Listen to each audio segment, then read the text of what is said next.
Слышите? Шумит море. 25 декабря 2025 года. Всем привет из Бессарабии. Начало 8-го. -1. Ну и вот тут во дворе у меня техническая водичка. Лед. Видите? Вот такой у меня сельский образ. Теплая жилетка. Я ее люблю. Когда-то купила в Вилково. Приезжали, не знаю, как сейчас, но раньше из Западной Украины приезжали люди и продавали разные деревянные изделия. Вот такие жилетки. Ну и много чего. Я тогда купила и не могу нарадоваться. Вот на такое время самое то. Подметала дворы. Ну, вначале не замерзла, потом начала подмерзать, потому что порывы ветра.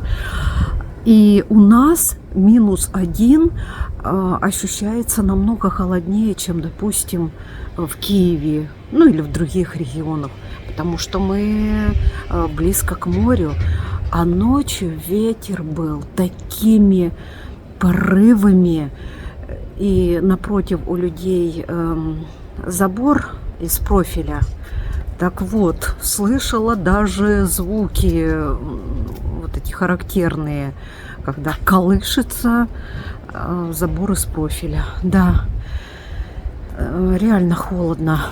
Ветер немножечко успокоился, но руки подмерзают. И земля, сверху такая корка. Сейчас покажу.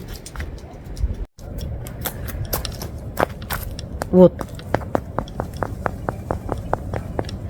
Звук подмерзшей земли. Конечно, она не насквозь промерзла, но да, минус. Розочки, конечно. Кстати, что там с розочками? Вот еще. О, подмерзшая. Боже, сколько раз она уже подмерзала. Ну, пару раз я точно видела. А вот те мои красивые розочки, которые несмотря ни на что цветут. Слушайте, они не подмерзли. Знаете, что я сделаю? Я сейчас их аккуратненько срежу, и пусть они меня радуют на кухне, да? Ну вот, пришлось поместить эти розочки в стаканчик, потому что 2 вазы, которые на данный момент у меня свободные, большие. Но ничего, и в стаканчике смотрится очень даже. Лаванда моя позапрошлогодняя. Нет, подождите. Еще пока прошлогодняя. Купила ее в 24 году. А вот этот букетик в этом году мне подарили. И так они вот здесь на кухне и живут. Есть еще один букетик в маленькой прихожке.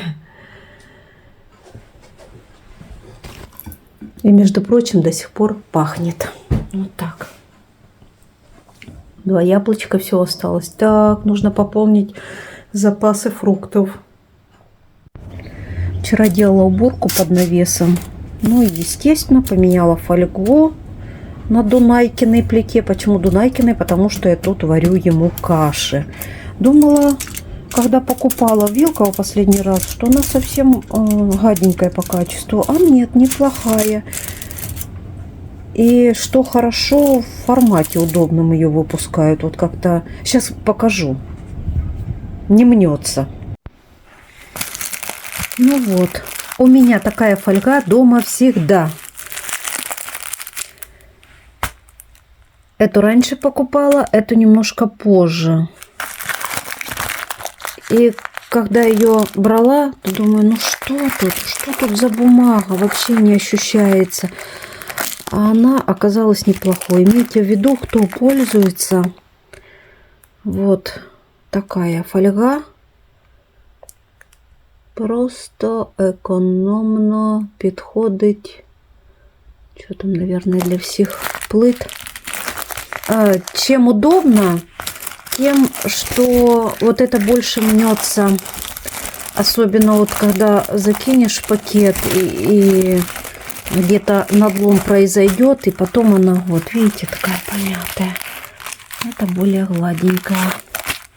Ну и так, компактненько. Хотя на самом деле для фольги это, ну, вообще не имеет какого-то особого значения. Не знаю, почему я акцентировала на это внимание. Ну как море шумит.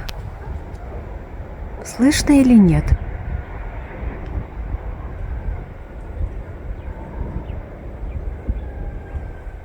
Слышно.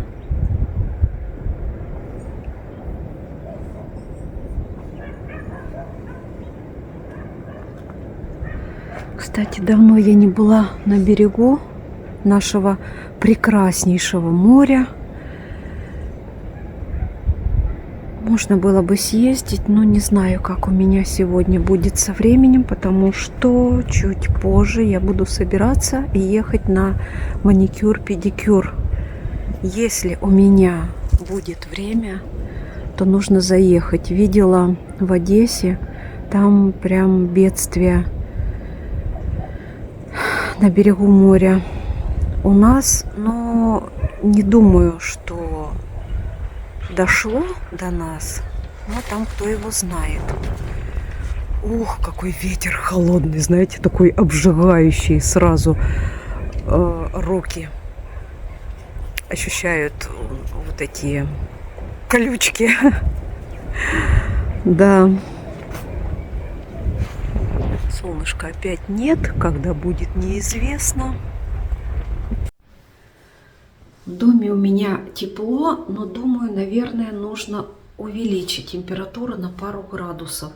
Я все-таки мерзлячка. Хотя, когда активно работаю, не чувствую этого холода и сама удивляюсь. Бывают такие моменты, когда работаю, понимаю, что я уже без какой-то верхней одежды, в одной футболке, заканчиваю какие-то дела во дворе. Бывало такое, при том, что температура отнюдь не летняя. Знаю, что это чревато, потому что когда тело разгоряченное, естественно, оно более восприимчиво к разным простудным заболеваниям.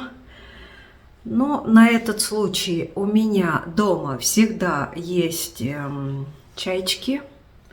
Я, конечно, стараюсь редко ими пользоваться, вообще максимально редко, но тем не менее, на всякий случай они у меня есть.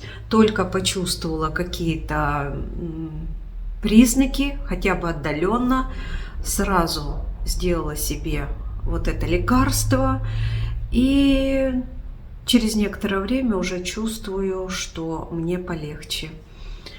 Дай бог, чтобы не пригодились эти чайчики мне в ближайшее время. Болеть не хочется. И, кстати, друзья, вот сейчас опять много пишут про ковид, про какие-то другие вирусы, инфекции. Вот, знаете, я ковидом не болела.